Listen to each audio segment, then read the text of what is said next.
बालेश्वर जिला समाज मंगल विभाग पक्षर पोषण पक्ष स्थानीय सदर ब्लॉक सम्मिलन कक्ष में पालित हो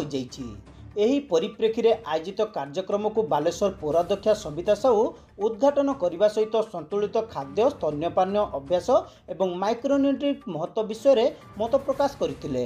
आवश्यक जत्न प्रदान उद्देश्य शिशु बालिका और किशोरी मानकर अभिवृद्धि और विकास उपर नजर रखा स्वतंत्र सचेतनता अभियान चलाइबा उपरे से गुरुत्व देते।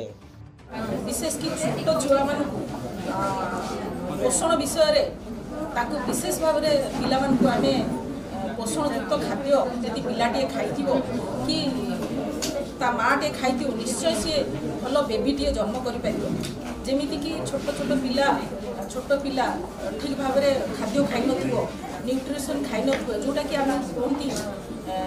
त्रिरंगा फुड बोधे जानते आपण मैंने त्रिरंगा फुड जोटा कि तीनटा कलर फुड अच्छी व्हाइट अच्छी गोटे ऑरेंज अच्छी आ गोटे ग्रीन अच्छी तार मध्य डिवीजन अच्छी गोटे अच्छी न्यूट्रिशन अभाव हेले जानते कुपोषण शिकार होती तेणु से केमी से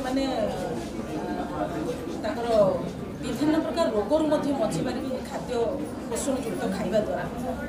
तथापि आम जिते हम आम सचेतन करने आवश्यक। विभिन्न आपण मैंने जानते सरकार विभिन्न कैटेगोरी आपण सब सचेतन करने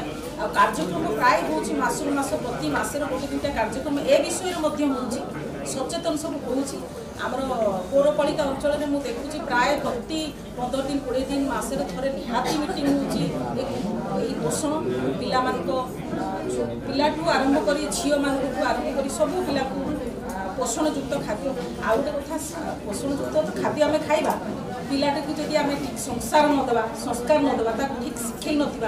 पाठ भी शिक्षा भी सेमती आवश्यक रही सब प्रकार जिन आवश्यक जमी स्वास्थ्य जमी पोषण जमी खाइले स्वास्थ्य से भाई मनीष को निहाती आवश्यक शिक्षा आवश्यक रोच जदि भल समाज भल मनीष न बसी ए सब किसी माने रही तेणु सबू दृष्टि आम सब प्रकार गोटे पिला को जन्म है सब प्रकार आम शिखेबा दरकार पिलाटी भल मनीष केमती तार मानविकता केमती संस्कार से आगू बढ़ी पार। जिला समाज मंगल अधिकारी शिक्षाराणी प्रधान अध्यक्षतार अनुष्ठित यह कार्यक्रम में सम्मानित अतिथि भाव जिला शिक्षा अधिकारी प्रतिभा मंजरी दास, जिला शिशु सुरक्षा अधिकारी देवांगना बारिक, पौरांचल समन्वित शिशु विकास अधिकारी सागरिका दत्त,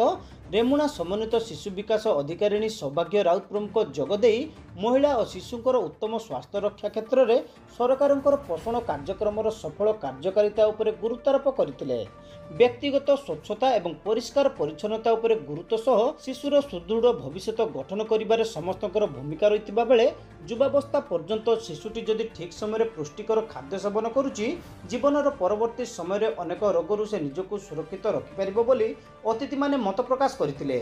जिलार विभिन्न अंचल आशा दीदी, अंगनवाड़ी कर्मी, सामाजिक कर्मकर्ता और सरकारी अधिकारी माने उपस्थित थिले। जिला समाज मंगल कार्यालय कर्मचारी माने एक कार्यक्रम को परिचालना करथिले।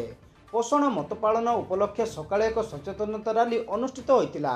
एही शोभायात्रा शहर परिक्रमा करबा सहित जिलापाल कार्यालय ठारे पहुंचीतिला।